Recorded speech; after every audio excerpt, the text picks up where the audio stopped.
Hello, everybody. My name's Andy Lagopis, and I'm joined with ACRacebest here, Hello, and we're two of the biggest Zootopia fans out there. the biggest. Don't let anyone tell you otherwise. The biggest, yes. Yes. I mean, between us, we've probably seen it, 500 times? 600? I try not to count. Numbers are arbitrary and make me feel bad. I've also stopped keeping track of how much money I've spent. Well, what with buy everything? That was That was race. So, man, that ended up being a life lesson. how so? Well, for those who have seen the video, it's a music video, or a music parody of Buy Everything, or excuse me, Try Everything, called Buy Everything, and I kind of created it off of a joke. I was like, yeah, I think I was leaving the parking lot at Disneyland, and then it popped into my head, and I was like, oh my gosh, I have to write this. So I wrote the it best up. stuff happens. Yeah, and so I wrote up the song and then proceeded to get some help from my friend Black Griffin, and Who is awesome. yes, he is, and he so not only did he help kind of like you could say smoothen out the lyrics, but also sang the song for the music video, and yeah, I actually before I ever filmed it, I wasn't buying stuff like I did a month after I did. I don't know what happened. A flip switched. I think I watched the video enough times and I went, oh my God, wait, I do want to buy everything. Well, I mean, this movie made me a merch collector after everything else. Yeah, so you hadn't been one before? Nope. Never collected figures or anything else, but now I've got Nick and Judy from Target, from Toys R Us, in mint condition, in box, everything. Yeah. I'm that guy now. Yeah. Sarah knows me to do this. My wife Sarah, she knows that if I buy something of Zootopia, I typically need to buy two of them. One that I can open, and then the other one I want to leave in the box. Exactly. I mean, they're going to be rare someday, possibly. Even then, I wouldn't sell it, but still. Right. That's the funny thing about us collectors is we're collecting it. Like, there's people who collect stuff with the goal of money, and then there's us that are like, no, it is my pedestal. It is my shrine. My Zootopia shrine. Yes. Yeah. So that's what we just got. Bow down before it. Yeah. So basically, this podcast is just going to be people geeking out about Zootopia the entire time. Pretty much. Good. Pretty much. The different aspects and such, and I think we've already sort of gotten into one of the more interesting parts of sort of the surrounding stuff with the merchandise and all. Because it's just baffling, in all honesty. The way Disney handled it, I honestly don't know what they were doing. Yeah, it was, or I should say it continues to be for me a frustrating road, because the reasoning I always hear about this when I compare it to other Disney films and the merchandise comparison is, oh, well, it's not a Disney princess film. It's not Frozen. To which I'm like, time out. Judy Hopps is the best Disney princess there is. No, Nick Wilde is best Disney princess. I mean, we can fight about this, but yeah, well, either way, they're top tier. They're in the same movie, though, so you'd think at least one of them. So, yeah, it's as Americans, I will say it is frustrating. Japan gets all the cool stuff. Overseas, there has actually been some pretty decent merchandise that's been coming out. Yeah, got the Zoom Zooms, got the, I've seen phone cases, I've seen, all sorts of crazy stuff, the posable figures. Have you seen I think it's 28-inch Judy Hopps plush that's that was being sold from Shanghai. There's a 28-inch Judy Hopps plush? Yes. Oh my goodness. Yeah. Well, another reason to go to China. Yep. Aside from the Zootopia land, I whenever that opens up. may or may not already have in possession this plush. I don't doubt it. Like, yeah. I mean, to be fair, that is like life size. It's big. Mhm. And it's very, like, that's the thing, is it's quality made too. So, because for me, I do a lot of conventions, and not where we like met. right, exactly, and they're BronyCon is awesome. exactly, and the conventions are My Little Pony conventions that I typically go to. I did recently go to Comic-Con in San Diego. Oh, fun. And there was Zootopia stuff there. Sweet. How much? Unfortunately, well, I discovered it after it was already sold out. And I'm trying to remember what exactly it was. It was a all fake. I've ever found at conventions and such are like the pins. And even then, like, they have maybe like 3 on an entire like plyboard thing of Disney pins. Yeah. It's these were actually like figurines, I believe, that were being sold. It was by some company. I think they still sell them online. I need to get on figuring out where the heck that ended up being, because they also had Chippendale Rescue Ranger figurines, a show that I am quite fond of from my childhood. Oh yeah.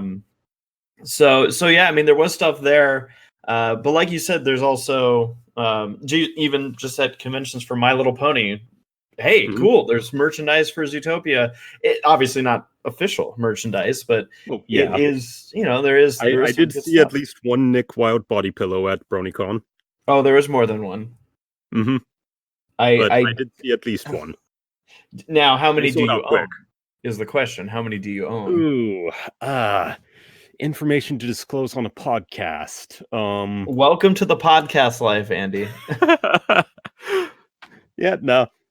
Don't own any body pillows per se, but do have quite a few plushes and picture, like, the pride and joy of my collection, and is a picture of Nick drawn by Byron Howard. Well, that's pretty cool. It is the coolest. Now, how did you get that? I met the guy. You met him, you found him, and you handcuffed him to a fence and said, "I will not let you go until you draw me a picture of Nick Wilde." Something along those lines, yeah. So a few years back, there was a charity auction that Disney did for, like, some sort of theater program. Mm-hmm. And the winner of that auction would get lunch with Byron Howard and Jared Bush. Oh, really? Yeah. So the winner of that actually contacted me because he'd heard of ZNN and was like, "Hey, do you have any questions you want to ask him?" And I was like, "I don't know if we can really do that. Like, it's not supposed to be a press event, but like, yeah." And the guy was like, "Okay, well, do you want to come with?" Like, what? You can do that? Yeah, it lets me bring a +1. Wow. Yes. And so, yeah, like, still recorded to, like, permanently etched in my memory as one of the best days ever. March 31st, 2017. One year after the launch of Zootopia, exactly. Of ZNN, I mean. Yeah. And like, it was just so cool. So you launched ZNN for anyone that's kind of maybe newer to who we are as individuals. Zootopia. Right. So it's like you said, an Equestria Daily for Zootopia. It's basically a hub that people can go to get information on fandom work and official stuff that's happening with Zootopia, which obviously we're all hoping ramps up in the future as far as official. We can only hope. But yeah, no. So you started ZNN only 2 weeks after the movie like came 3 out? weeks, yeah. So so what was your kind of inspiration? At what point did you go like, this has to happen? Because that's pretty early in the movie's run for you to have known. Well, at that point I'd already seen it like a dozen times in theaters. So you were already smitten. Oh, 100%. Like, I straight up have in my journal for the first day I saw it, like, went on a date to see Zootopia. It was really good. I think I'm in love. Not with the girl, though. Yeah. So, yeah, after a few, like, watches and such, like, I noticed... Well, I was thinking, like, oh man, there's this community building up on Discord and Reddit and all these different places online. I want to, like, bring it together. I want it to be cohesive. I want it to last. Yeah. And, like, I'd been in the Brony fandom for years before then. And, like, 5 years or so, like 2011 or 2012, maybe. Mm-hmm. And I've always given a lot of credit to Sethisto and Equestria Daily for the Brony fandom's cohesion over the years. So, like, having that central spot for the best of the best to be featured, you know? Yeah, and I do too, as far as like Equestria Daily's impact on on the Brony fandom, which again, there might be people who listening in might be less familiar with the Brony fandom, or like, oh, why are we talking about My Little Pony? But a lot of people, obviously, like for us, a lot of crossover. It's a connection. I mean, it's cartoons. We love our good quality show cartoons. We like our good movie writing. Cartoons. Great writing, great female leads, like great male side characters or secondary characters, like great world building. Great princesses. Who's yeah, so in Zootopia. So there is that connection, and like you said, I feel like everything helps with when it comes to the long-standingness of a fandom. Having a hub like this, like Equestria Daily, was something I discovered. It was actually after something of mine was posted there, and then someone's like, "Oh, hey, congrats! Your stuff was posted on Equestria Daily," and I'm like, "Cool. What's Equestria Daily? I don't know." Actually in a similar fashion, like I think I learned about the Zootopia News Network. I forget how I landed on it, as far as like me discovering it. But in similar fashion, I was like, oh, cool. Okay. So now we have this for Zootopia as well. And it is good, because there's going to be people who, discover, because this is one of the things going on with the Brony fandom right now, is the show is about to end. As far as when you and I are recording this right now, we are 9 days away from My Little Pony airing its last episodes, and that's Friendship is Magic, the Generation 4. Ooh, really? Only 9 days? Yep, October 12th. Jeez. Yeah. So wow. A lot of people, though, have this concern, have this worry that, oh my gosh, because it's going to end, the fandom in effect will also just fizzle, and yes, it is laughable, but the reality is like, will people move on? Yeah, there's going to be a handful of people that are going to be like, okay, there have been people who moved on all the time. There are people who moved on at Princess Twilight, like, yeah, there are people that stuck it out to season 1. But the thing is with it is that there's not like a reason. I'm kind of going a little tangent here, but there's not that reason for concern, because there's going to still be people that are discovering the show that will, especially with the way the internet is these days, it's Oh, yeah. not hard to watch a show that's no longer in syndication, no longer airing. But this is also a show that I imagine is going to be in syndication for a long time, on Discovery Kids or wherever it ends up. And I mean, unless G5 ends up coming like right off its heels, yeah. And the way some fandoms work have been children who watch the show rediscovering the show when they're a little bit older. That's going to happen. There's a lot of kids that just recently, I mean, heck, there are a lot of kids that were kids that are now grown up. We're exactly. talking It's been what, 9 years?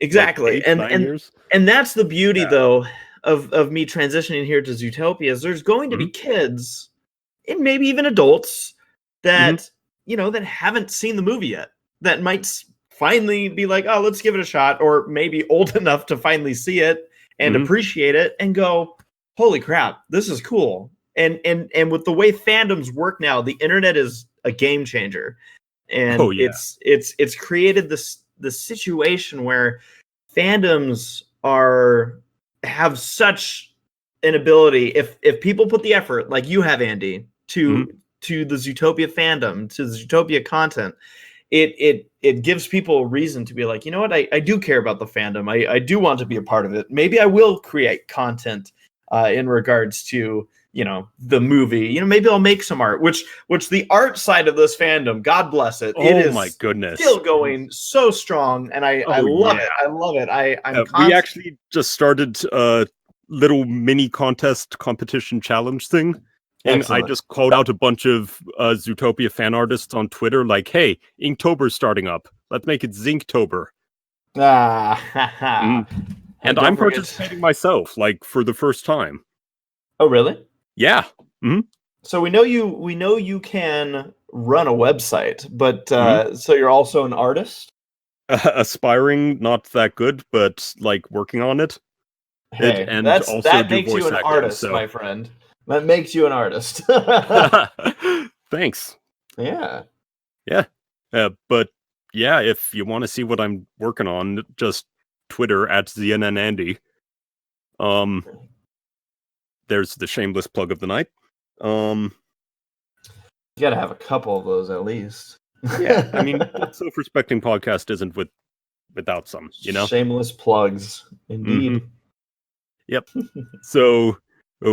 But yeah, like we've been collecting as much fan art as we can over the years, and oh my goodness, I think our Flickr vault on that we call it the art vault. Yeah, it's got like what 15,000-20,000 pictures. That's it. I know, right? And that's just the ones we found. Oh my god! There's more being created all the time and keeps being added to. That's that'll fill your wallet. Yeah. Or empty it, depending on how much of it's commissions. Yeah. Yeah. Yeah, my team leads always give me crap because like they always get commissions of stuff, and I'm just here and. Like my current AV on Discord is one that person just totally surprised me with. And I'm just like, I didn't ask for this, but this is amazing. Well, that's cool. I mean, Hashtag again, brag. Well, it's true. And it falls back on, again, just the amount of, there's still a lot of energy as far as the artistic side of, whether you want to call it fandom or fans of the show or community, Zootopians, whatever you want to call us. All I know is that now here's the thing. We talked about conventions that we've done for My Little Pony, but I heard rumor, and this was years ago, that there was a Zootopia convention that was trying to get going, and I don't know what happened, but for some reason it didn't. At some point somebody said, "Oh, you mean a furry convention?" And they went, "Oh, I don't know." Now, my question, Andy, this is a whole podcast topic here. Right. Would be if being a Zootopian or a fan of Zootopia, or let's say within the fandom, considering myself within the fandom, does it make you a furry? People have asked me this question myself, and I honestly don't know the answer. I don't consider myself one. So, do you have a there's that. fursona? I have a zoosona. There is a difference. So you're a Zuri. I mean, I would. You know what? Let's just table that for another time. Because, as not only is that a can of worms that would take far too long, but my staff, like my team leads and such, will just give me so much crap over it. Yeah. So how many of your leads claim to not be furries? I'm curious. Now, I'm not saying they are. I'm just wondering how many of them. They all claim to be furries. Okay. But like, not all of the staff claim to be furries, but the team leads, yeah. Mm-hmm. Well, I see the. Because for those of you who don't know, ZNN is made up of like a team of like 40-something people, and like, well, we've got some structure. The team leads are the fearless leaders are the ones like directly under me, like my main managers who oversee the different parts of the site. And yeah, they give me so much crap about this. Well, I get it all the time too. People asking, and I'm not one to say that I'm not a furry. I just don't think I am a furry. Exactly. The problem, I actually was very close, very, very close to making a video because of Zootopia and because of my love for it. I was close to making a whole video research topic on, what is a furry? What makes someone a furry? And through my research, that's what ended up actually destroying the idea of making that video, was because in the end, the answer that I found was, well, if you consider yourself a furry. Yeah, that's kind of what it comes down to. It's not like oh, if you love this or you love that. I mean, it's similar. We've dealt with this topic on with bronies. Oh, I'm not a brony. I'm just a fan of the show. Plenty of I remember in the early days of the brony community, everyone was like, "Oh, so cartoon horses, furries." I mean, yeah, it's. I don't know, because you mentioned you're at BronyCon. It was pretty funny because there were furries there that were recruiting. Oh yeah, I saw that. I did see that. I didn't go to that panel, but I saw that it existed. It was funny. It was they were out. It was kind of like God. It was probably like back in the day when they were recruiting people for like war. They're just set up a table in the middle of the street and say, "Hey, come on out." Just a recruiting booth. Put your name. Step right up. Uncle Sam wants you to wear a fursuit. I do not own a fursuit. A lot of people ask me. I do not own a fursuit. No, I don't have intentions of owning a fursuit unless someday they sell. They're expensive. The Disneyland ones. Oh yeah, those ones. Those are good. Yeah, of course. Those are also Disney does it best. They do. I have hugged those characters many a time. And of that I am jealous. Oh man. I don't live anywhere close enough to either Disneyland, Disney World, any of them to be able to go. They're awesome. I feel like it's scale of 1 to 20, how fluffy? Oh dude, 25? Oh. Man. And the thing is, I Nick might be the fluffier of the two, but Judy is the hugger, and this isn't a surprise. It's not even remotely. It's hugely canon. Actually, it's funny that it is, because there's a lot of official art that's made of Judy that literally says I'm a hugger and she's hugging Nick, but it's, to me, it is kind of funny because it's huh, okay. Someone in marketing or something decided, by the way, Judy's a hugger. Oh, yeah. Well, I mean, I don't know. Come to think of it, how many hugs do we see her give in the movie? It's 5. 5? You've counted? Oh, I just know off the top of my head. Okay. There's the two with her parents at the beginning. No, I'm kidding. I don't actually know the official number. I know there's one with the Ottertons. Like, Mrs. Otterton definitely gives her a hug.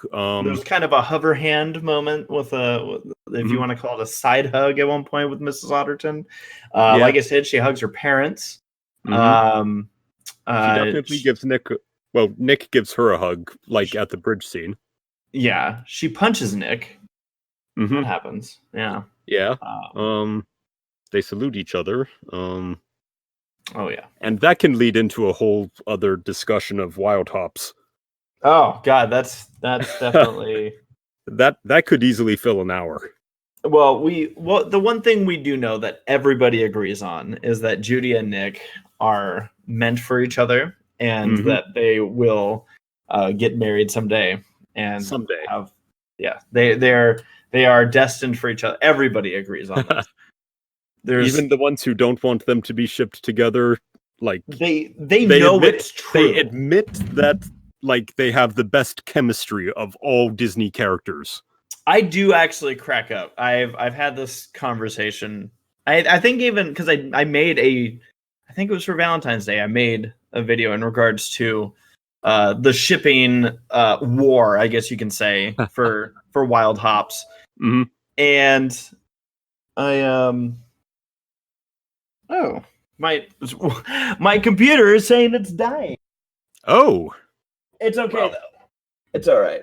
I just plugged it into the wrong thing. It's not the computer I'm doing the podcast on. It's my my laptop. Oh, okay. That was actually. I was like, see, my laptop is trying to argue with me in regards to wild hops. But the race. No, it was trying to pull my attention away. Trying to distract you from the truth. The thing that drives me nuts is when I see people state that, just because they're friends doesn't mean that they're going to be together. Yeah. Oh, why does everyone think that friends means romance? No, friends does not mean romance. No. But the thing is that romance typically starts from friendship, which means they're already on the road to that potentially happening. And when you have that kind of chemistry with somebody, and you, I would say it's probably safe to say that they are at, if not near, best friend status by the end of the movie. Oh yeah. And the only reason I don't say for sure is because you love me. Yeah. That line just like I saw a GIF like it was that line and then a counter with number of ship fix. And it just explodes.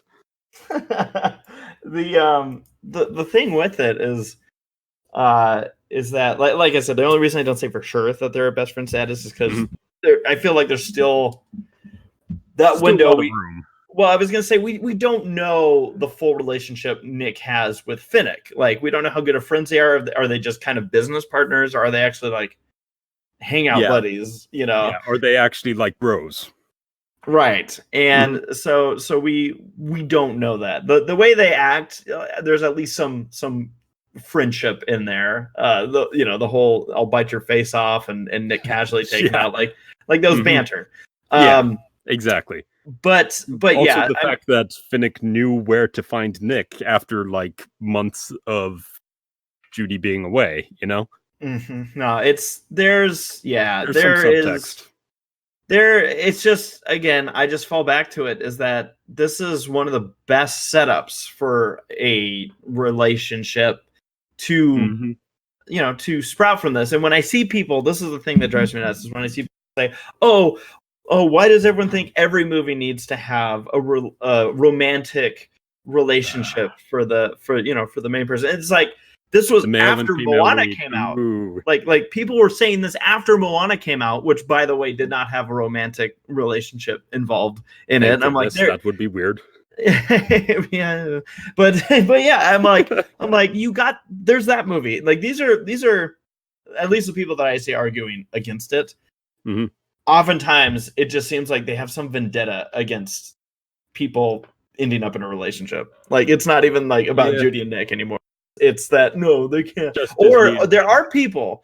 I've been in I should say I've seen this where there are people who don't want a character to end up with somebody because they are so in love with said character and instead want them to stay single.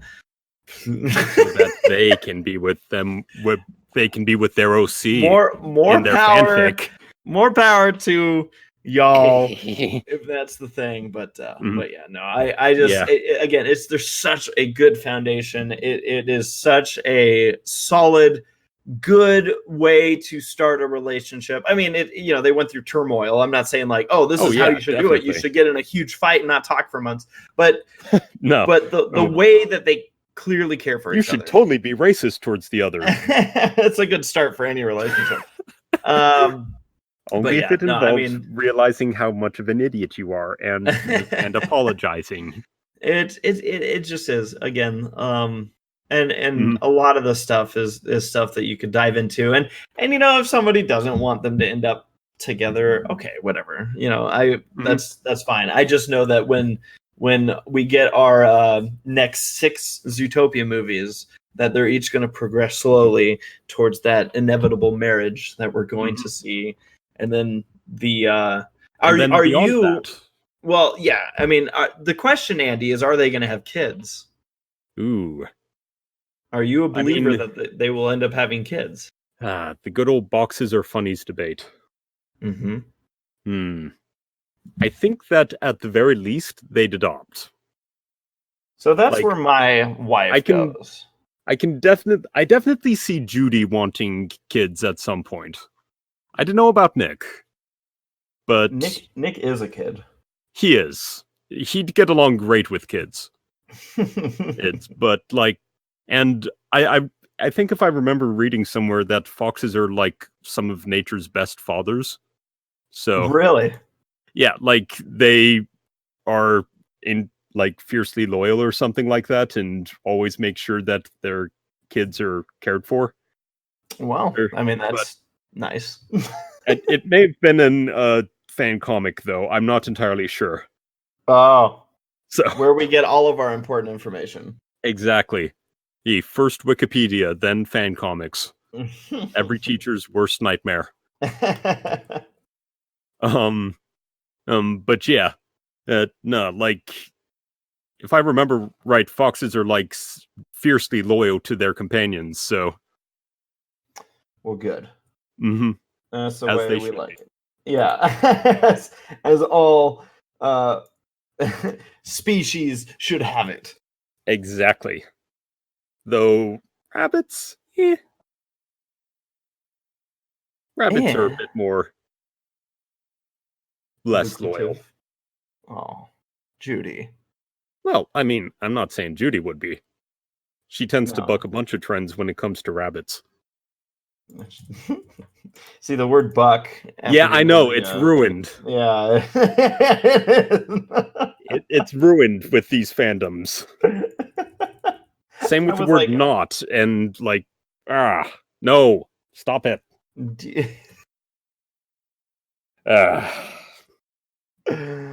Or don't stop it. Well, that took a turn. Yeah, podcasts will do that. Yeah. No. At least the ones I'm in. Maybe I'm the problem. Hey, you know what? If it's entertaining and fun, it's good. And so far, it's been pretty fun. Good. Although, oh man, has it really been over half an hour already? Time flies when you're having fun. And discussing Zootopia, which, put the two of us in a room. Right. I've had people tell me, watching the movie with me is like a director's commentary. Oh, yeah? Because I know, you just learn so many ins and outs. It's such a weird thing to choose to be an expert on. This one Disney movie. Yeah. Oh, what? Oh, crap. Sorry. My recording booth just fell apart a little. Nice. Yep. It's literally held together with cardboard and duct tape. And the duct tape just gave out, so. Excellent. Mm-hmm. Exactly. Well, I think we should probably call it a night here, just because otherwise, like, well, we'll get started and keep going and keep going and keep going. It'll never end. Yeah, exactly. And quite frankly, I do not object to that. Like, I definitely do think that there's enough stuff for us to discuss regarding Zootopia that we could, like, go on and years do and this years. at least a few times, you know? All right. Well, back to sort of professional presenter mode. Well, thank you for joining me today, ACRacebest. Thanks for having me. Mm-hmm. And till next time, we don't have a title for this podcast yet. Woo! The best kind. That's just what it's going to be called, the Unnamed CNN podcast. Just call it the Zodcast. Nah, that General Zodcast. Yeah, nah. Think of something. We'll think of something. Zootopocast. Eh. Zootopia podcast. Whoa. Now that's a bit too nail on the head. Damn. We'll think of something. We'll think of something. And hey, whoever's listening to this, you're welcome to leave your suggestions. If you can think of a better pun, puns are the best. So, till next time, I'm Andy Lagopis. And I'm ACRacebest. And bye.